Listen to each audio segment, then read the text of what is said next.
Hi friends, Allu Arjun Sukumar 3 సంవత్సరాలు కష్టపడి తీసిన పుష్ప 2 సినిమా రిలీజ్ అయిన మొదటి రోజు రప రికార్డులను తిరగరాసు సాధించిన కలెక్షన్స్ గురించి తెలుసుకుందాం. మీకు ఈ వీడియో ఏమాత్రం నచ్చినా లైక్ చేయండి. మరిన్ని ఇటువంటి అప్డేట్స్ కోసం సబ్స్క్రైబ్ చేసుకోండి. Thank you friends. Pushpa 2 cinema December 5న థియేటర్లో రిలీజ్ అయింది, కానీ ఒక రోజు ముందు డిసెంబర్ 4న ప్రీమియర్ షో ద్వారా రిలీజ్ అయింది. ప్రీమియర్ షో టికెట్స్ 800 నుంచి 2000 వరకు ఉన్నాయి. సినిమా చూసిన వారిలో కొంతమంది చాలా నెగిటివ్ గా కామెంట్ చేశారు, బాగాలేదు, వేస్ట్, టైం బుక్ అంటని చెప్పి.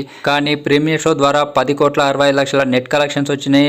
రిలీజ్ అయిన మొదటి రోజు 164,25 నెట్ కలెక్షన్స్ వచ్చినాయి. ఈ విధంగా టోటల్ గా 174,90 నెట్ కలెక్షన్స్ వచ్చినాయి. ఓవరాల్ గా 294 కోట్ల కలెక్షన్ చేసింది రిలీజ్ అయిన మొదటి రోజు. ముందుకు హైయెస్ట్ 223.5 కోట్లతోటి RRR పేరు మీద ఉండే. ఇక నైజాం ఏరియాలో 23 కోట్లతోటి RRR హైయెస్ట్ ఉంది, కానీ ఇది 30 కోట్లతోటి దాన్ని బీట్ చేసింది. బాలీవుడ్ లో 65 కోట్లతోటి జవాన్ ఫస్ట్ ప్లేస్ ఉండే, కానీ ఇది 72 కోట్లు సాధించి హిందీ వాళ్ళకి సాధ్యం కాని రికార్డును అల్లు అర్జున్ తిరగరాశాడు. తెలుగులో మొదటి రోజు 95 కోట్లు వచ్చినాయి.